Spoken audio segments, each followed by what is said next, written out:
listening to Overwatch League Daily, your daily source for Overwatch League news, scores, and more. Here's your host, KickedTripod.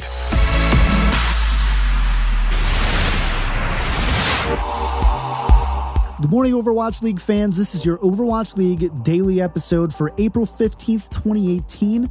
The second week of Stage 3 is in the books. Let's jump into your 2-minute rundown, brought to you by patreon.com/OWL Daily Show. If you like the show, support the creator by giving as little as $1 a month. That's patreon.com/OWL Daily Show.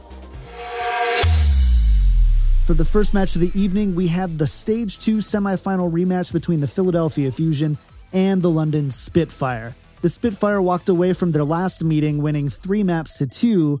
History would repeat itself here as the Fusion would take it to 5 maps and walk away with the victory again, 3-2. For the second match, we had NYXL, who had been given their first loss to Boston since the first week of Stage 2, go up against the Houston Outlaws, who defeated London Spitfire before falling to Boston and Philly. Fans on both sides wouldn't be disappointed as Houston would take this one to 5 maps. However, it would be Pine and NYXL walking away with the victory, 3-2. For the final match of the evening, we have the Florida Mayhem, who are winless in Stage 3 despite their additions of Saya Player and Awesome Guy, go up against the King Killer Boston Uprising. Again, this one would go to 5 maps for the third time yesterday before Boston would narrowly walk away with the victory, 3-2. At the end of 2 weeks, you have the LA Valiant in first place at 4-0, the Boston Uprising in second at 4-0, NYXL at third place at 3-1, and the LA Gladiators in fourth place at 3-1 as well. Closely behind, but just out of current playoff contention, is the Philadelphia Fusion, who are behind the LA Gladiators by 2 maps. I sat down with Overwatch analyst, caster, and Overwatch League substitute spectator Ham Tornado to discuss yesterday's matches. All right, hey guys, I am here with Ham Tornado. We're going to go ahead and discuss yesterday's matches, all 11 and a half hours of them, or however long it was. Yeah. You know, give or take 5 hours, yeah. Yeah, 3 sets of 5. I mean, man, it's those, they can get long. That doesn't happen. I would like to go back, but I would be willing to bet. I don't think we've seen 3 5-match games on one day. I think you're right. Yeah, like each set going to 5, it's insane. Yeah. It's a long one, but we do have a lot to talk about because there's a lot that happened in these 3 games. So I want to start with London and Philadelphia. We'll just go chronologically here. And let's talk about the Fusion. So the Fusion have EQO back, and honestly, Philly's been looking better and better. They beat London twice in the last 3 weeks, which 2 weeks ago sounds like a really impressive thing. And then now recently you're like, maybe. I've heard some people say that they're kicking London out of their top 5, but let's talk about the Fusion. Or I guess maybe both. Like what made the Fusion look so good here to walk away with it, or where did London kind of fall short? I think it's both. Both. Fair enough. Road to El Dorado reference. Nobody's going to get it. Anyways, no, yeah. You know, like a little bit of column A, a little bit of column B, and probably some of bucket C. I mean, Fusion definitely playing very well ever since, you know, they have EQO back. I mean, the addition of Snillo to the team, I think, has actually been incredible for them. It's freed up Carpe so much to just, you know, play McCree and Widowmaker all day long. And on the flip side as well, London, they're kind of continuing the trend coming off of, you know, their Stage 1 championship. They've been looking a lot less sure of themselves, and whether that's, you know, difficulties with incorporating the Busan roster into the scene, into the Kongdu Panthera roster, you know, not being able to find themselves in this meta, what have you. London certainly were giving, you know, Fusion plenty of opportunities to capitalize on, you know, unforced errors. So, I mean, we can take a look at Fusion playing really well. I mean, EQO, of course, he's back. He has his, you know, patented, you know, aggression with his Genji in particular. You also had Snillo playing super well, racking up, you know, 3Ks, 4Ks. And then, of course, Carpe, who's one of the most consistent and one of the top Widow players in the league. And so between all three of them, London, you know, were having a really hard time. In particular, we can take a look at Anubis, which I think kind of encapsulates a lot of these factors. So when it was Fusion's attack, if you're facing point B on the right side, EQO had the blade ready. He was going to go and JK, sorry, we'll back up a little bit. We'll go with London. Prophet was also on the Genji. Prophet, we know, has a deep hero pool. Genji is one of his good heroes. He's going to go and dive, the supports on the right side of point B, classic. But he draws his blade and EQO explodes him immediately with that Junkrat. And somehow this Junkrat is just kryptonite to London. This does seem to be a trend with a lot of the Korean teams, but London in particular, they just cannot figure out how to play against Junkrats. They're like, he's half naked, he screams, he's got grenades, I don't know what's going on. I'm sure that's it. Yeah. I'm sure that's it. Yeah, half naked. It's it's the nakedness. It's very distracting. Yeah.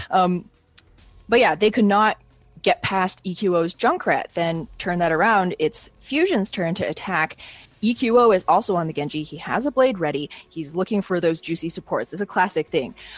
But at the same time, Snillo is pressuring Birdring's Tracer on the left side of the point. So I believe it was Fury on D.Va boosts across the point to try and give Birdring some support. However, that leaves the backline entirely open. EQO dives in there, destroys them. And from that point on, the London defense just fell apart like, a house of cards. London Bridge is falling down, right? And so, you can say that Fusion was playing very well, which they certainly were. I mean, Birdring could not get anything done against Carpe, whether on Widowmaker or on Tracer. But on the same time, on the other hand, London was also playing very strangely, not their usual selves, not their stage one championship selves. You had kind of a breakdown in communication, I believe, between the two diving tanks and the tank and support line. We often see Gesture diving very deep into the enemy backline, and whether it's a miscommunication, a mistiming, he's not followed up by Woo Hyol, or he's not diving with his Genji or doing a pincer with his Tracer, gets deleted, you lose your main tank, automatic 5v6. And so it's kind of those small and uncharacteristic errors that I think gave Fusion the opportunity to show off, how much potential they have. So I guess I want to ask the big crystal ball question here. And I just want to say, a lot of people are right now, they're really doubting London as a serious top 3 or even top 5 contender at this point in Overwatch League. Now, you've gotten a chance to spectate these guys firsthand. You've gotten a chance to, obviously watch the games themselves.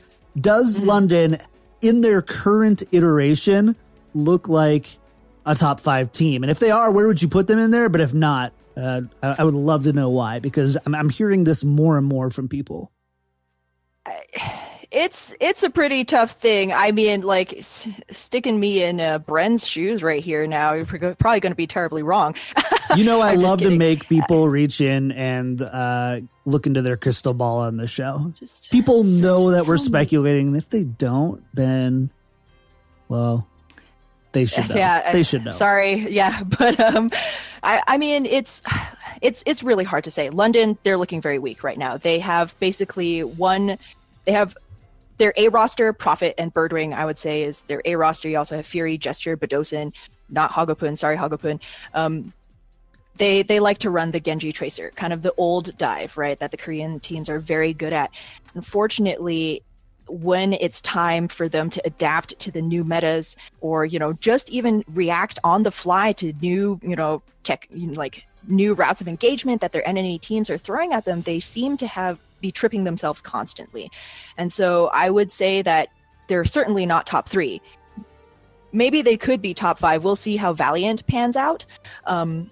But they're looking considerably weaker than they did in the earlier stages. I mean, speaking of their lack of flexibility, we saw this actually on University in today's series. Once they got established on Oasis University, they had Gesture on, the Reinhardt, they had Zarya, D.Va, Junkrat. Everything was looking really good. They had 2 beautiful set plays, the Bigger Bang, Graviton Surge into D.Va Bomb combo, and that worked beautifully. But once you kind of throw in that X factor, Fraggy comes in, he's like hella aggro, he only knows how to swing his hammer hella and throws aggro. A wrench. I like that. That's good. Right?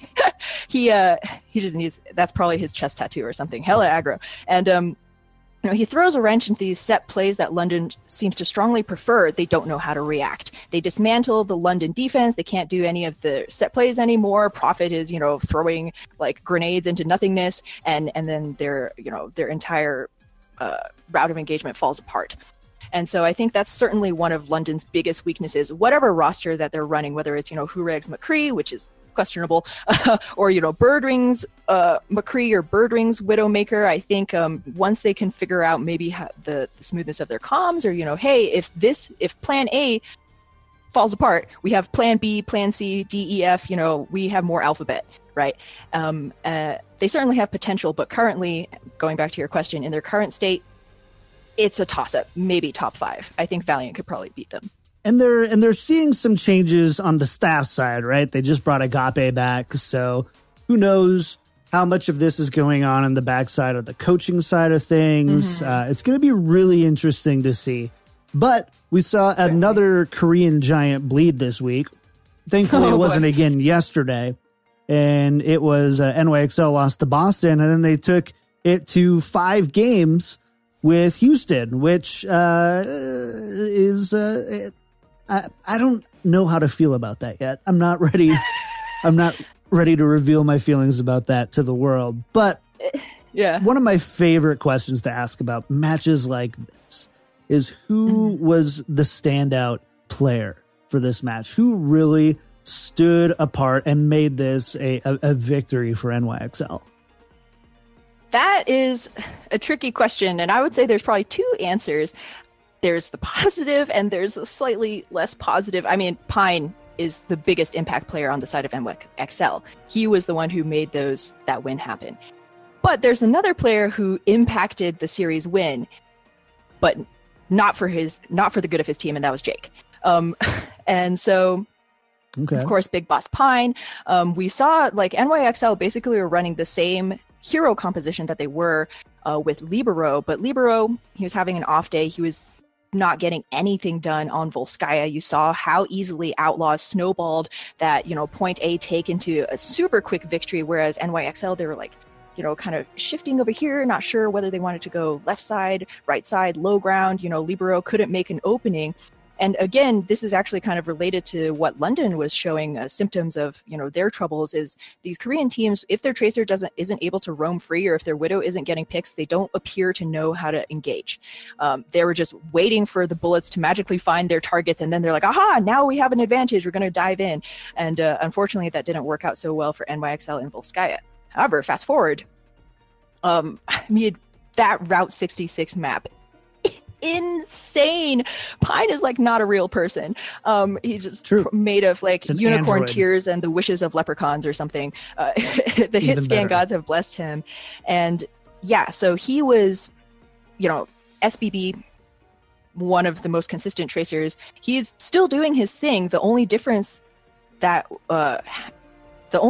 there was on Route 66 or the other maps that NYXL won was Pine was able to make so much space. Pine takes up so much attention from Outlaws that SBB can just be hanging out in the back line, which he was in, like, for example, in Blizzard World, just putting constant pressure on the back line. He's not demeching Coolmat, but Coolmat can never fully focus on the fight right in front of him. He constantly has to be turning his head, wondering if Sebeobi's in the back, right? He's always threatening to, one-clip Raucus. The supports can never feel comfortable in their positioning, right? That's the kind of space that Pine, a player of his caliber, affords, right? Widowmaker is already a hero that changes the playing field without firing a single shot, right? You have to respect those sight lines. Otherwise, you're basically banking on the enemy Widow missing, which you can't do against Pine. So that changes the way that the enemy team has to play, and that gives the Tracer so much room and so much freedom to basically do whatever they want. And unfortunately, Jake's Tracer is just not able to keep Sebeobi in check. And so Pine's certainly a very high impact player there. Unfortunately, Jake on the other side was also a high impact player, but perhaps not the way you would think about it, because his best hero is Junkrat. And we saw that the maps that Outlaws won very well, he was playing Junkrat. But in doing so, he handicaps his team in what kinds of his hero pool dictates the style of compositions that Outlaws can run. And unfortunately, at this point in the league, a lot of teams have already figured out how to counter Junkrats, if nothing else, how to snipe their tires, or, how to make them less effective. And so when you saw that Jake was forced onto the Tracer, Outlaws did a lot less well. Linkzr is a very capable Widow in his own right, but he didn't have nearly as many resources or as much space as Pine did. Well, that was going to be my question, and I wanted to ask you about Linkzr a little bit, because when you think of Widowmakers, Linkzr is the anti-Widowmaker, right? He's the Widowmaker that, on his own against not another Widowmaker, but all of a sudden when the other team puts a Widowmaker out there, all of a sudden he is the force to be reckoned with there. And we kind of saw NYXL be able to deal with that. How did you feel like Linkzr kind of fit into the series overall? Because he felt a little quiet to me. I know Jake was loud in the wrong ways, but usually Linkzr is he's usually not a quiet player like we saw in this match. I think, again, it kind of goes back to the team compositions and what kind of heroes run generally pretty well with other heroes. So for example, you would never see like Genji Junkrat, for example, or it would be extremely rare, very circumstantial. Linkzr was loud, for example, on Volskaya, where Outlaws took that map handily. He was insanely good. NYXL, I'm praising Pine a lot and everything. He certainly played very well, but NYXL as a team still showing a lot of signs of perhaps not being a fully formed Jello. Needs a couple more hours in the fridge, right? Talking about that Volskaya map, Outlaws takes point A off of a very good pick onto Sebeobi, and then Linkzr swaps onto Genji. They snowball it onto the second point. It was a mispositioning by the supports. He had the Mercy, the Zen, and the Junkrat all in that small room on the high ground. 3 dash throughs, and Linkzr has destroyed them, right? And then they take the point with like 5 minutes left, right? And so he was certainly playing very well. However, he had to take into account how the rest of his team was playing, and I think that's kind of where the difficulty in measuring necessarily head to head, Widow to Widow, it could be a little bit difficult, because Pine had his entire team had his back, and they were all performing very well. When you take a look at Route 66, where NYXL held Outlaws to just 1 point, they themselves having completed the map, they basically used Pine as bait. He just stood there, and he, Outlaws can't possibly leave him alone. What can you do? You can either try and close the distance with the Genji, which wasn't going to happen, or you can try your own counter Widowmaker. But in the meantime, the body of the team came through the choke point, the first choke point, and then London just pantsed them, absolutely ganked them. They knew exactly where they're going to be because they had Pine sitting there in the back, just lording over the entire map. And so, unfortunately, Linkzr, there just wasn't that level of respect for Linkzr's Widowmaker by the time it got to Route 66, so they didn't need to fear him quite as much. So he was already playing on a somewhat uneven playing field. And we only saw, I was going to say, Pine isn't the type of player to give respect in game, but we did see it happen once on Oasis on University, where he switched off the McCree to the Pharah. So I had to take that back. But 99.9% of the time, Pine doesn't show respect in the DPS duels, but he did a little bit on this one. He's certainly a player who knows his strengths. But going Junkrat to Junkrat with Jake, that's like trying to tell Italians how to make pizza, right? That's just not something you do. And he was like, oh, yeah, fine. All right. Farah it is. Avocado and pineapple. Please no. Let's talk corn. Boston. Corn. Yeah. Salsa. Boston versus Florida. A pear pizza. No. Yeah. I have learned over the past few years, though, how many great dishes can be made with peaches. I haven't tried peach pizza, but I've had peach risotto with strawberries. Yeah, it was good. Ooh. Anyways, back. Let's focus here. Boston versus Florida. Particularly mistakes. We have a thing on this show where we don't really dig in and analyze a player on their Overwatch League debut. We give them 2 matches before we analyze them on their debut. That's fair. Yeah. This is the second time we've seen him on DPS. Did he live up to the hype of the team that defeated NYXL earlier this week? I certainly think so. He certainly played very well on the heroes that he plays very well on. Well, I'll define that. Yeah, so he was very good on. He was somewhat streaky on Widowmaker. He played very, very well on Anubis against Mayhem. I mean, they full held Mayhem, which is no mean feat in professional Overwatch. The Widowmaker was a little bit more shaky when we turned to Junkertown. Saya player often was able to get the drop on him, but I think Boston's loss on Junkertown had a little bit more to do with the ground war with Manitin's stellar Roadhog than it really did with the Widow battle. But looking at Mistake's other really great standout hero, Sombra, excellent on Blizzard World.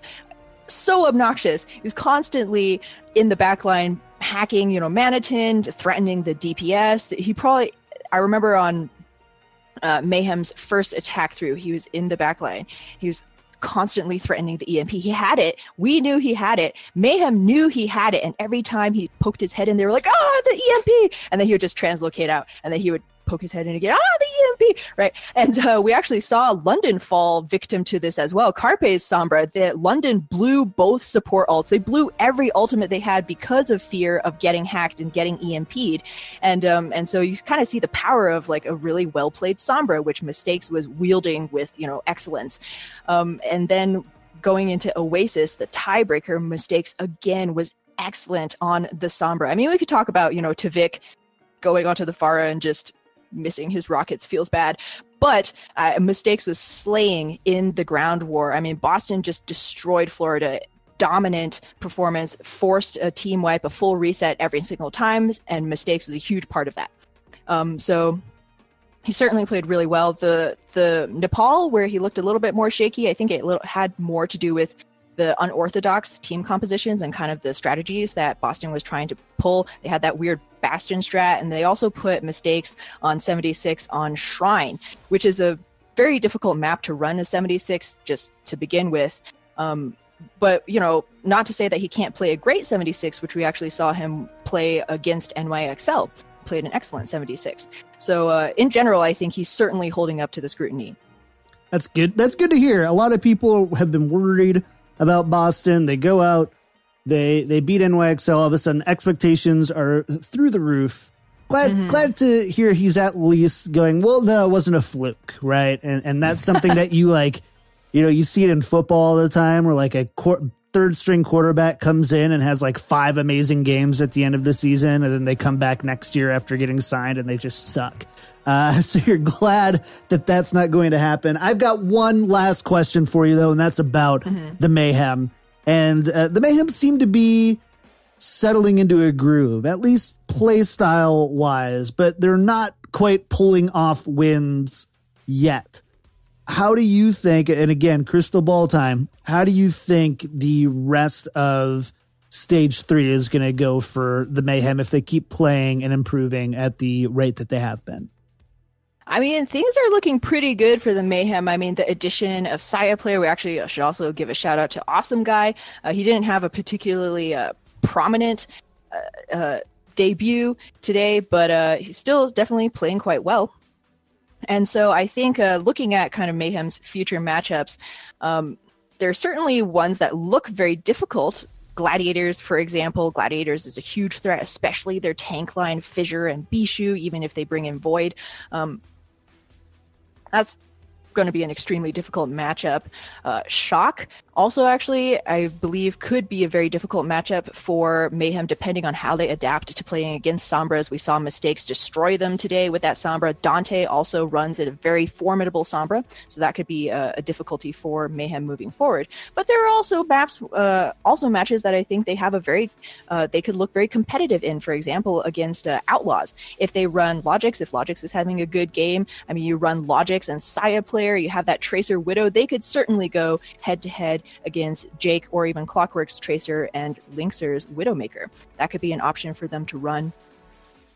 And I mean, the same going up against Shanghai or, even Dallas Fuel. Dallas Fuel looking a little bit better, but still unsettled, I would say, not fully baked. And so what I really want to see where they can kind of shift things around for Mayhem is seeing a little bit more of Maniton's Roadhog. Not sure exactly where that's going to fit, because you often, I mean, even on Junkertown Roadhogs, you know, home turf, you do still like to see that Diva and Roadhog simultaneously together. But if we could see a little bit more of Maniton's Roadhog, I think he could really, really make a name for himself. So it sounds like a lot of close ones. Hopefully they beat Shanghai. But besides, I mean, I guess, at least if you look at it, it looks likely that they should beat Shanghai. But the rest of them, except for maybe Shock, seem to be pretty tough ones. Pretty tough uphill battles. I'd put the Shock at like 50-50. I think that's the game where I put like a coin flip. I think either of those teams could win out. You know, Shock has been favoring Tracer Sombra a lot lately, which... I have to look back and see how Mayhem has really been dealing with Sombra, but overall, that's interesting. So hopefully a couple more wins under the belt, but it doesn't sound like you're looking at them streaking upwards anytime soon. Just kind of a steady increase. They've got to beat some of these teams before we can really rate them as a team that should beat these other teams. Hey, I mean, it's a new roster. You gotta give them a little bit of time to, you know, get to know each other, play like icebreaker games. Ooh, you know, Trust never falls. Have I ever. Yeah. Trust falls. Oh, just exactly. Well, Evie, thank you so much for hanging out with me. I love getting to chat with you. You're like a bursting bubble of knowledge when it comes to this stuff. Like you're just like, tell me about this, and you're like 40 things, and I'm like taking notes. So. I love it. Thank you so much for being on the show, Evie. I hope we can have you back on soon. Absolutely. Thank you so much for having me. It's always a pleasure. My thanks to Evie for stopping by on the show. Make sure to follow her on Twitter at ham__tornado. We'll be back Wednesday with another episode of Overwatch League Daily. If you like the show, make sure to follow, like, subscribe.